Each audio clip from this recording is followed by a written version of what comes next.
ఎలుగుబంటి ఇప్పుడు ఎలుగుబంటి వచ్చేసి స్మెల్ ద్వారా ఐడెంటిఫై చేస్తుంది మోస్ట్లీ. సో దాని దాని సరౌండింగ్స్లో యానిమల్ స్మెల్ వచ్చినప్పుడు ఒక విధంగా రియాక్ట్ అవుతుంది, హ్యూమన్ స్మెల్ వచ్చినప్పుడు ఒక విధంగా రియాక్ట్ అవుతుంది. హ్యూమన్స్ వచ్చినప్పుడు అది గాండ్రిస్తుంది అనమాట. గాండ్రించినప్పుడు మనం అది అర్థం చేసుకొని వెళ్ళిపోవాలి. లేదు అన్నప్పుడు అది కొంచెం ముందుకి ఛార్జ్ అవుతుంది. సో ఛార్జ్ అయినప్పుడు మనం అక్కడి నుంచి ఎంత త్వరగా అంత త్వరగా వెళ్ళిపోవాలి. మేము ముఖ్యంగా మా స్టాఫ్ వాళ్ళు ఫారెస్ట్లోకి వెళ్ళినప్పుడు ఎలుగుబంటిలతోనే ఎక్కువ ఛాలెంజ్ ఉంటుంది.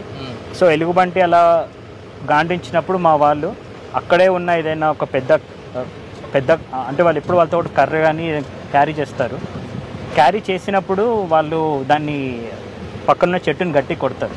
కొట్టినప్పుడు ఆ సౌండ్కి అది కూడా కొంచెం అలర్ట్ అయ్యి అది కూడా వెళ్ళిపోతుంది. ఓకే, మీరు పులుగు గురించి చెప్పారు, పాము గురించి చెప్పారు, ఎలుగుబంటి గురించి చెప్పారు. ఏనుగు ఎదురైతే ఏ విధంగా మనం కాషన్ ఇస్తారు? ఇప్పుడు మన అమ్రాబాద్ టైగర్ రిజర్వ్లో మన ఎలిఫెంట్ అనేది లేదు.